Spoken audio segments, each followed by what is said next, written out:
So'nggi 2 yil davomida Rossiya axborot maydonida O'zbekiston umuman Markaziy Osiyoga nisbatan munosabat sezilarli darajada yomon tomonga o'zgarib bormoqda. Ilgari bunday chiqishlar alohida shaxslarning emotsiyaga berilgan gaplari sifatida qabul qilingan bo'lsa, bugun ular tizimli tus ola boshladi. Rossiyalik siyosatshunoslar, teleboshlovchilar, faylasuflar, yozuvchilar qatoriga endi sportchilar ham qo'shilgan. Ular tomonidan aytilgan fikrlarda kamsitish, tahqir va ochiqdan ochiq imperiyaviy da'volar yangrashni boshladi. Мы 30 лет давали пряники постсоветским республикам. Не помогло. Нужен кнут. Поэтому готовим молодежь. Советую зумерам ходить в зал и заниматься мужскими видами спорта. И для них придет время героев. И скоро. Muhimi bu chiqishlar tegmaganga tegilmas tamoyilida uzoq vaqt javobsiz qoldi.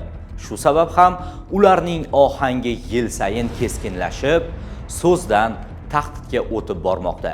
Avval alohida shaxslarning gaplari deb qabul qilingan fikrlar bugun markaziy telekanallar, mashhur teleboshlovchilar va ta'sir doirasi katta shaxslar tomonidan bemalol aytilmoqda. Bu tasodif emas, bu tendensiya. Assalomu alaykum. Siz Anxor.uz'ni kuzatishni boshladingiz.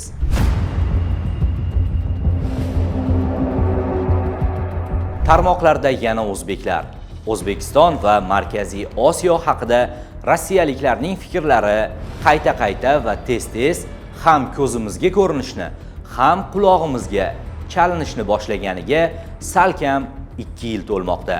Bu esa jim yashayotgan xalq agar o'tiga toshlar otilishi, tahdidlar qilinishiga yana ham imkoniyatlar yaratmoqda. Masalan, 2024-2025 yillarni eslaylik. O'shanda rossiyalik siyosatshunos, radio va teleboshlovchi, Adolatli Rossiya vatanparvarlar haqiqat uchun partiyasi markaziy kengashi a'zosi Sergey Mixeyevning O'zbekiston iqtisodiyoti Rossiyaga bog'liq.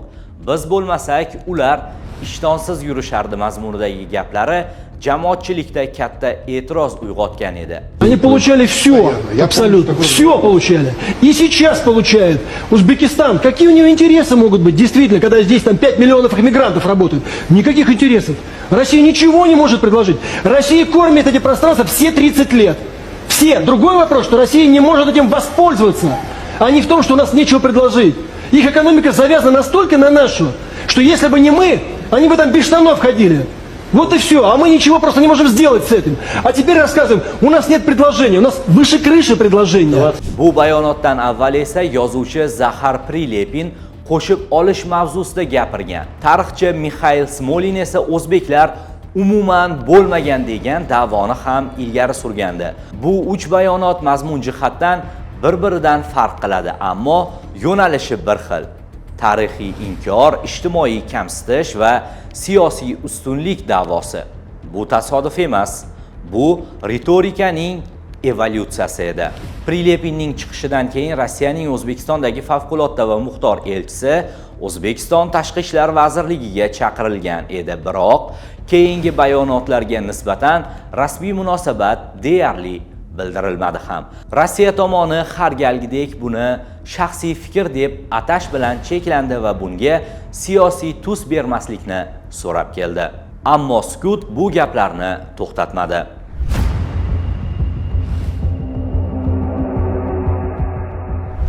(2026) yil ochiqchasiga ma'muriy chiziqlarning kesilishiga sabab bo'ldi. 2026-yilning boshiga kelib vaziyat sifat jihatdan o'zgardi. Rossiyalik teleboshlovchi Vladimir Solovyov Markaziy Osiyo davlatlarida ham maxsus harbiy operatsiya o'tkazilishi mumkinligini ta'kidladi. Проблемы в нашей Азии, Средней Азии, Центральной Азии, как ее называют, вот это для нас может быть гигантской проблемой. Bu gap Ukrainadagi voqealar bilan qiyoslangan holda yangradi. Bu bayonotdan ko'p o'tmay faylasuf Aleksandr Dugin Rossiya atrofidagi hududlar uning nazorati ostida bo'lish kerakligini, aks holda ular G'arb yoki Xitoyning forpostiga aylanishini ta'kidladi. Ya'ni tanlov ochiq qo'yildi. Yo Rossiya bilan, yo unga qarshi. Нельзя согласиться с существованием суверенной Армении, или суверенной Грузии, или суверенного Азербайджана, суверенного Казахстана, суверенного Узбекистана, Таджикистана, Киргизстана. Ничего суверенного в этой новой модели существовать не может. 28-yanvar kuni esa ijtimoiy tarmoqlarda rossiyalik sobiq bokschi Nikolay Valuyevning videosi tarqaldi. Uning so'zlariga ko'ra, Rossiya 30 yil davomida sobiq Sovet respublikalariga nisbatan yumshoq siyosat yuritgan. Endilikda esa qamchi kerak. U Ukrainadan keyin boshqa hududlarda ham maxsus operatsiyalar bo'lishi mumkinligini ochiq aytdi va ushbu hududlar Markaziy Osiyo mamlakatlari edi. Нас ждет еще не одна спецоперация. Прав великий философ Дугин. Keyinchalik bu video sun'iy intellekt orqali tayyorlangani haqida ma'lumot berildi, ammo eng muhim jihati boshqa edi. Jamoatchilik bu gaplarga ishonib ham qoldi, chunki axborot muhiti bunga tayyor sababchi bo'ldi.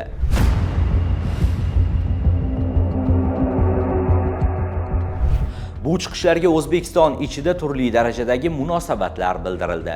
Milliy tiklanish demokratik partiyasi yetakchisi Alisher Qodirov Vladimir Solovyovning bayonotlariga munosabat bildirib, bunday shovinistik chiqishlar yangilik emasligini ta'kidladi. Bizda ikkita muhim narsa bor. Do'stlarimizni aniq bilish, iqtisodiyotimizni baquvvat qilish, xalqimizning mustahkam birligini ta'minlash, yurtboshimiz atrofida emas, mustahkam birlashish. Tamom. Qolgan hamma gapiraveradi. Itxurada karvon o'tadi. Umuman, bular hatto yetanmas. Endi Valuyev darajasiga rus shovinizmini tushishi bu sharmandagarchilik.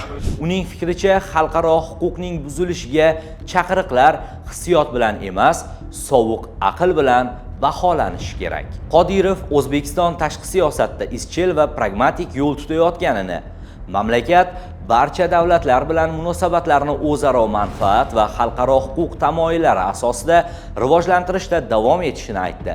Shu bilan birga u Rossiya ommaviy axborot vositalarida yangrayotgan bunday bayonotlar ikki davlat o'rtasidagi strategik sheriklik ruhiga zid ekanini va munosabatlarga salbiy ta'sir ko'rsatayotganini ham ochiq tan oldi. Bizning davlatimiz bunaqa tahdidlarga yer chizib o'tiradigan davlat emas. Kuni kecha ko'rdinglar, mana rus propagandasini mashhur ishtirokchisi, ismini ham aytishga men to'g'risi g'azar qilaman. Biz jamiyatimizga bir narsani tushuntirishimiz kerak, hurmatli fraksiyadoshlar.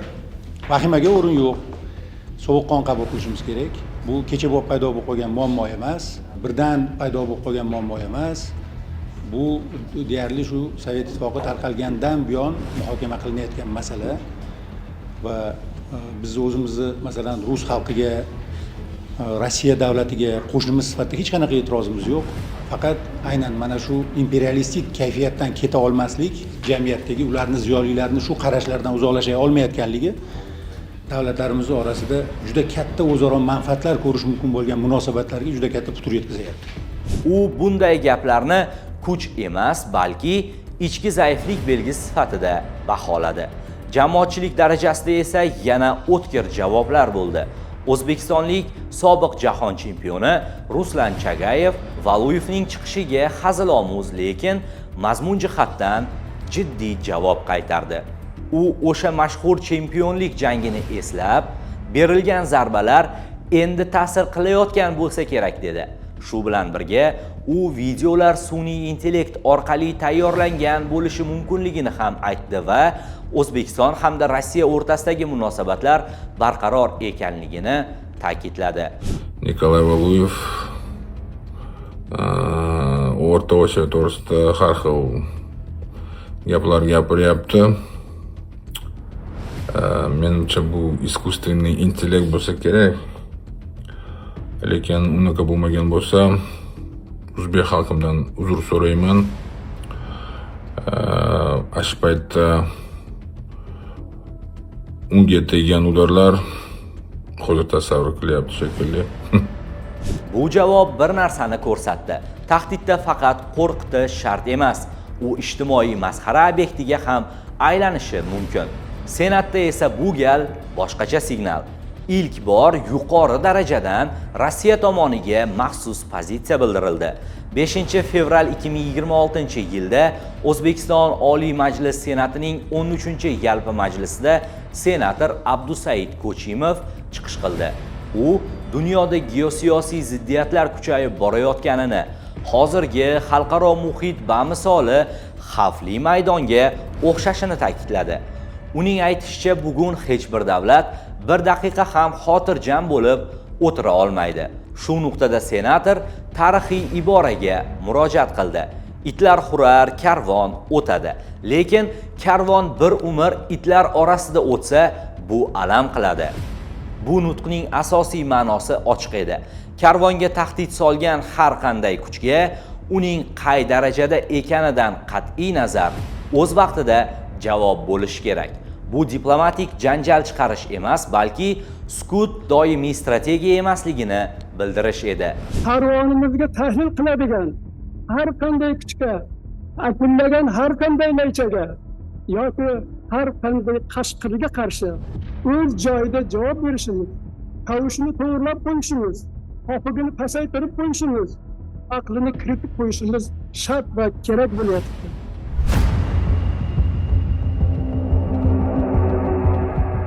Bu mavzuga iqtisodchi jurnalist Bahodir Abdullayev ham munosabat bildirdi. U o'z fikrida tahdid va bosim mexanizmini umumiy mantiqiy qiyos orqali tushuntirdi. Uning ta'kidlashicha, bandit hech qachon o'zidan kuchli yoki qat'iy qarshilik ko'rsatadigan odamga hujum qilmaydi. U avval haqorat qilib, turtib ko'radi. Agar javob bo'lmasa, keyingi qadamni qo'yadi. Bandit uchun qonun yo'q, faqat kim kuchli bo'lsa, o'sha haq degan tushuncha bor. U sizning chegarangizga tegib ko'radi. Tepib haydamasangiz, u yerni o'ziniki deb hisoblay boshlaydi. O'zbekiston hududi daxlsiz va bo'linmas ekanini shubha ostiga olgan istalgan shaxs persona non grata deb e'lon qilinishi, elchixonaga chaqirtirilishi emas, mamlakat qonunchiligiga binoan kamida sirtdan jinoiy javobgarlikka tortilishi lozim. Jurnalist Muhrim A'zamxo'jayev esa bu fikrlarni qo'llab-quvvatlar ekan, yanada amaliy taklifni ilgari surdi. Lekin yaxshi aytibdi Bahodir, ular akillayversin, akillayveradi ham, toki biz eng kichik qarshilikni ko'rsatmagunimizga qadar. Bu eng kichik qarshilik nima bo'lishi mumkin? Masalan, O'zbekiston mustaqilligi va hududiy yaxlitligini shubha ostiga olgan odamni darhol avtomatik ravishda O'zbekiston hududiga kirishi taqiqlangan shaxslar ro'yxatiga kiritish. Lekin ochiqdan ochiq O'zbekiston Rossiya tarkibida bo'lishi kerak. O'zbekiston mustaqil emas, mustaqil bo'lmasligi ham kerak. O'zbekiston bizniki degan mayda chuyda yaramaslar avtomatik ravishda o'ylab ham o'tirmay persona non gratalar ro'yxatiga kiritilishi kerak. Biz ham O'zbekistonga kiritilmasligi kerak bo'lgan rossiyalik fashistlar ro'yxatini tuzishni sun'iy intellektga ishonsak bo'ladi menimcha. Masalan, Putinning pullaridan tomi ketib qolgan propagandachi Solovyov allaqachon bu ro'yxatda bo'lishi kerak edi. Nega deganda tomi joyida bo'lgan vaqtlar u Putin Rossiya uchun eng katta xavf ekanligini yoki Rossiya Ukrainaga hech qachon bostirib kirmasligini, bu umuman mumkin emasligi haqida gapirardi. Yoki yana bir jinni Dugin suveren respublikalar degan tushuncha o'ldi degan kuniyoq biz unga xat yuborishimiz kerak edi. Sizning O'zbekistonga kirish huquqingiz ham o'ldi deb. U buni emotsiyali javob emas, balki sovuq va samarali chora sifatida baholadi.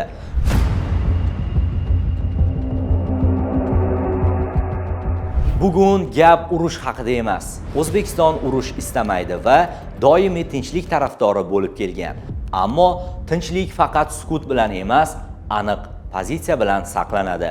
So'nggi 2 yilda aytilgan bayonotlar shunchaki fikrlar emas, ular sinov. Reaksiya bormi yoki yo'qmi degan sinov. 5-fevral kuni Senatda aytilgan gaplar esa bu sinovga berilgan javob sifatida qabul qilindi. Savol endi kim nima dedi deganida emas, savol bunga qanday munosabat bildirilganida. Bu gal O'zbekiston ham jim qolmadi va bu muhit o'zgarayotganligining yaqqol belgisi sifatida qaralmoqda. Xo'sh, mana shunday fikrlarga sizning munosabatingiz qanday? Izohlarda yozib qoldiring va Anhor.uz'ni kuzatishda davom eting.